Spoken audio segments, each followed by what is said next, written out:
parallelogram ABCD. B intersect CD at S. Show that triangle AB is similar to triangle CFD. See here, ABCD is a parallelogram. ABCD is a parallelogram, and in that parallelogram, what he has done is from point B, this line AD is extended up to E, and from B he has joined it, and that has made a point F. So what you are supposed to do is triangle ABE. Triangle ABE is similar to triangle CFB. That you have to prove. So what I do is I will write the last step here. What I am supposed to do? Triangle ABE is similar to triangle CFB. CFB. He has given us many hints. Remember that. Don't forget to utilize the hint. The first hint given to us is ABCD is a parallelogram. ABCD is a parallelogram. So I will have to search. If at all I have to prove that these two triangles are similar, I have to remember the similarity conditions. So what I do is in triangle ABE, in triangle ABE and triangle CFB and triangle CFB.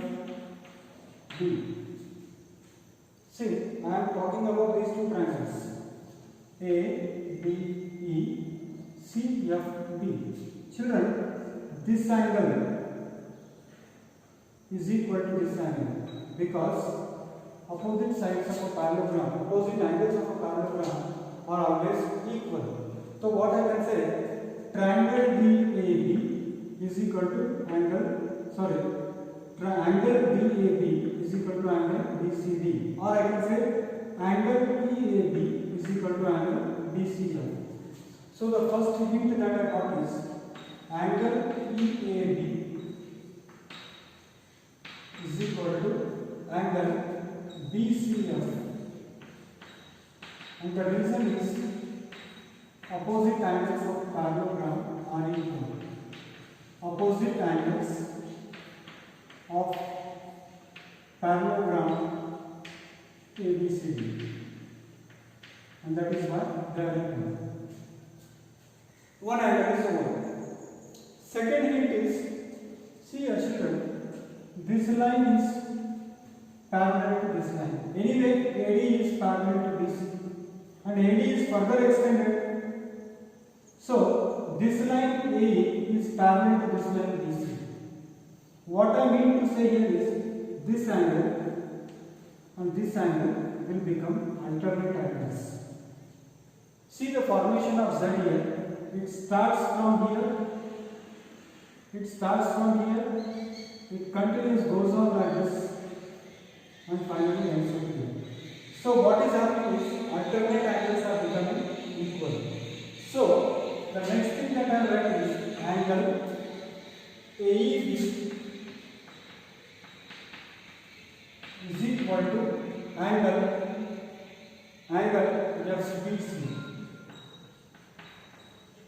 and the reason is simple: alternate interior angles. So what I can say, children, is from equation 1 and equation 2, I can say that triangle AB is similar to triangle CFB by angle corollary. So what was the question? ABCD एक पैराग्राम है और AD को बढ़ा दिया E तक, B को E से join किया ताकि वो यहाँ पर F पे मिले। तो आपको ये बताना है कि छोटा वाला ट्रायंगल और बड़ा वाला ट्रायंगल सिमिलर है। तो कैसे आपने बताया? ये दो angles opposite angles of a parallelogram है, इसलिए इक्वल है, और ये लाइन इसको पैरेलल है और ये ट्रांसवर्सल का काम कर रहा है, यानी ये दोनों अल्टरनेट एंगल्स हो गए। तो इस ट्रायंगल के दो एंगल, इस ट्रायंगल के दो एंगल इक्वल हो गए, तो ट्रायंगल सिमिलर हो गया। नेक्स्ट क्वेश्चन है, in the figure A B C, देखिए ये वाला है आपका ए बी सी और ए एम पी, ये दोनों राइट एंगल ट्रायंगल्स हैं। कहाँ पर राइट एंगल है? एक बी पर है और एक एम पर है। तो आपको ये प्रूव करना है कि ए बी सी और ए एम पी सिमिलर है। देखिए बच्चों, A B C, A B C, A M P ये सिमिलर है, ये प्रूव करना है। मैं जानता हूँ क्वेश्चन देख के आपके चेहरे पर हंसी आ रही है, you are laughing, I know sir, ये तो बहुत सिंपल है। यस बच्चों, सिंपल है। देखिए, देखते ही आपको बात पता चल जाता है कि ए एम पी के अंदर ये वाला एंगल 90 डिग्री है और ए बी सी के अंदर ये वाला एंगल 90 डिग्री है, यानी दो एंगल्स क्या हो गए? इक्वल हो गए। और उसके बाद इस ट्रायंगल में भी एंगल ए है और इसमें भी एंगल ए है, यानी ए बी सी ट्रायंगल के अंदर एंगल बी और angle A M P triangle के अंदर एंगल एम और एंगल पी दोनों इक्वल हो रहे हैं। और वैसी बात है, two angles of one triangle equal to two angles of another triangles are similar. तो हमें उसी को लिखना है और एंगल करोलरी से ये वाली बात फिक्स हो गई। उसी को आपको लिखना है mid triangle A M P and triangle A B C, triangle A M P और ए बी सी, या A B C and A M P भी आप लिख सकते हो। तो क्या होगा? Angle A M P equal to angle A B C, या angle A B C is equal to angle A M P, both are equal to 90 degree. Angle ABC is equal to angle AMP is equal to 90 degree. इसको हम कहेंगे first equation. इसको हम क्या कहेंगे? First equation कहेंगे। फिर दूसरा इक्वेशन होगा एंगल CAB और एंगल MAP, दोनों कॉमन एंगल है। तो यहाँ पर आप क्या लिखोगे? Angle CAB is equal to angle MAP is equal to, they are equal because common angles,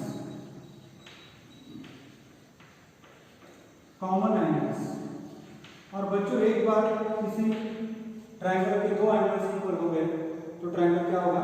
similar होगा। इसीलिए मैं ऐसे बोल सकता हूँ कि ट्रायंगल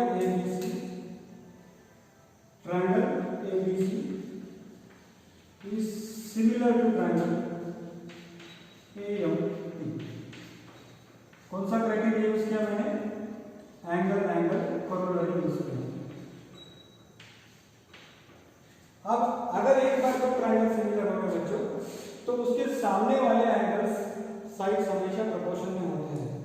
उदाहरण के तौर पे एंगल बी के सामने वाला साइड है एंगल बी, ट्रायंगल एबीसी के अंदर एंगल बी के सामने वाला साइड है CA, और ये किसके बराबर है? ये इसके बराबर है। कौन सा है वो साइड होगा PA। कौन सा साइड है वो? PA। जो एंगल्स इक्वल होते हैं उसके बराबर वाले साइड हमेशा इक्वल होता है।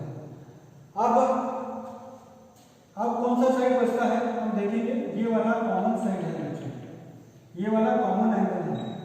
तो ABC ट्रायंगल के अंदर इसके सामने वाला साइड है BC, इसके सामने वाला साइड है BC, और MAP ट्रायंगल के अंदर इसके सामने वाला साइड है MP।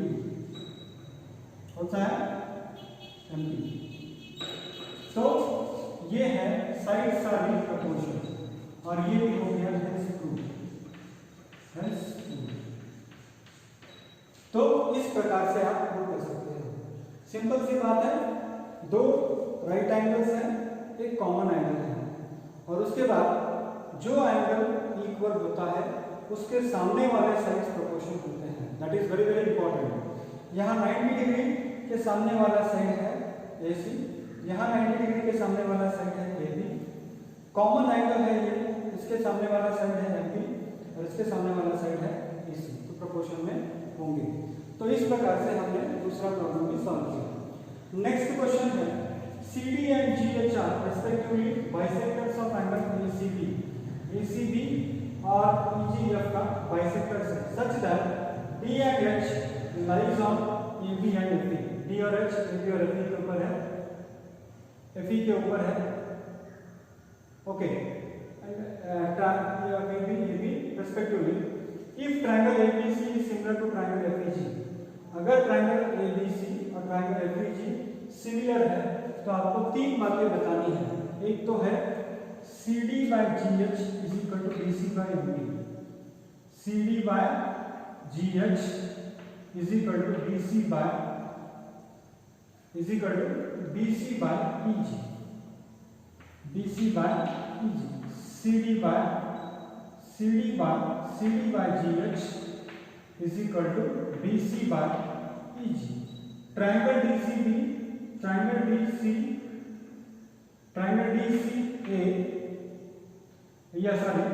DCB is similar to HGE और फिर triangle DCE similar to triangle HGF। एक एक करके हम देखते हैं, इसको थोड़ा ध्यान दीजिए। आपको दिया गया है पहली बात, it is already given that, देखो मैं कैसे लिखता हूं इसको, it is already given that, क्या गिवन दैट है बच्चों, triangle ABC similar to triangle FEG, triangle ABC similar to triangle FEG, और ये बाइसेक्टर्स है, CD और GH are bisectors, CD and GH are bisectors, CD और GH क्या है, बाइसेक्टर्स है, CD और GH क्या है जो बाइसेक्टर्स है। तो अगर ये बाइसेक्टर्स है तो मैं ऐसे बोल सकता हूं कि एंगल C और एंगल G दोनों इक्वल है और इनके बाइसेक्टर्स भी इक्वल हो जाएंगे। ये सिमिलर होने की वजह से हम ऐसे बोल सकते हैं कि एंगल ACB और angle FGE they are equal. तो ACB का आधा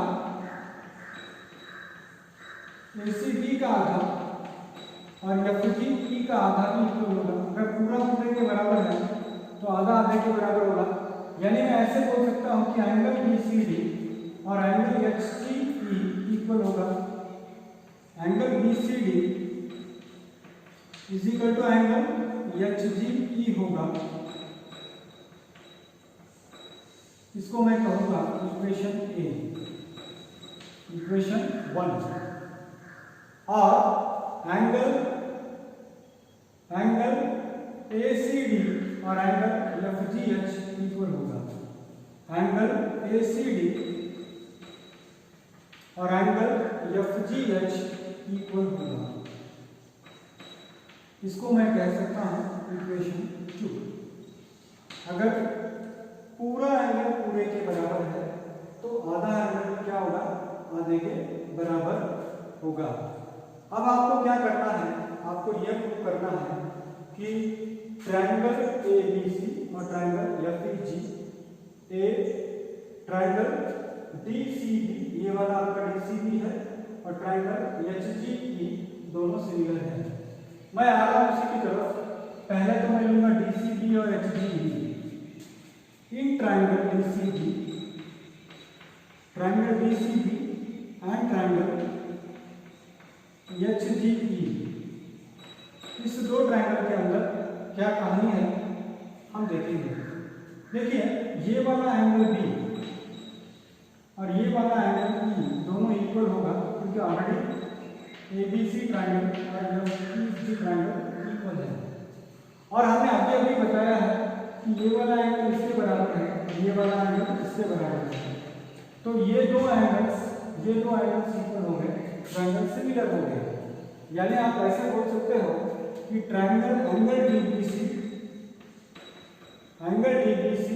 इज इक्वल टू एंगल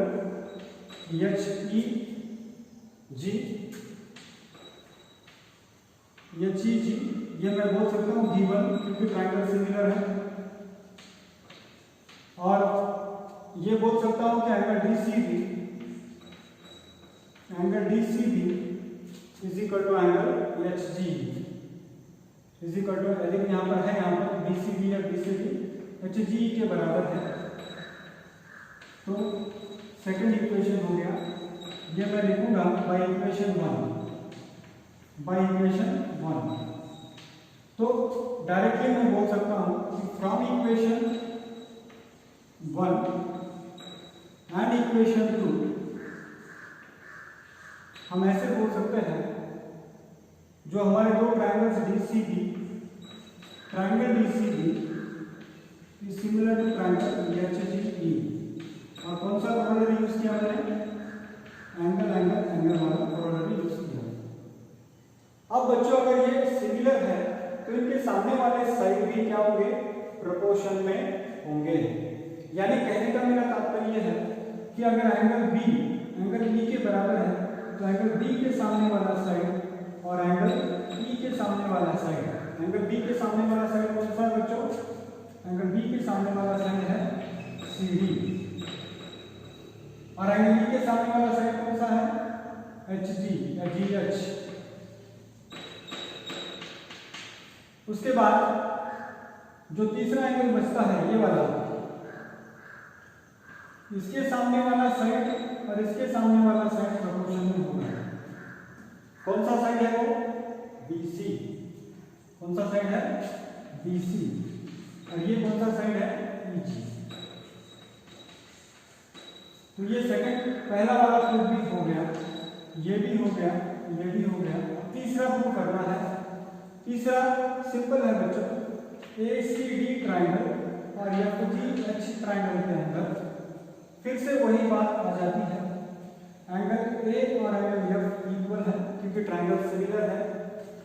ये दो एंगल्स इक्वल है, तो ये एंगल और ये एंगल इक्वल टू ये एंगल और ये एंगल, तो इसीलिए क्या होगा? ये ट्रायंगल और ये ट्रायंगल सिमिलर होंगे। वही बात आपको फिर से लिखनी है, in triangle ACD and triangle FGH क्या होगा? Angle ACD equal to angle FGH equal to angle FGH। ये हमारा कहाँ से आया? ये इक्वेशन है, ACD और FGH इक्वल है बाय इक्वेशन 2। और angle DAE is equal to angle HFG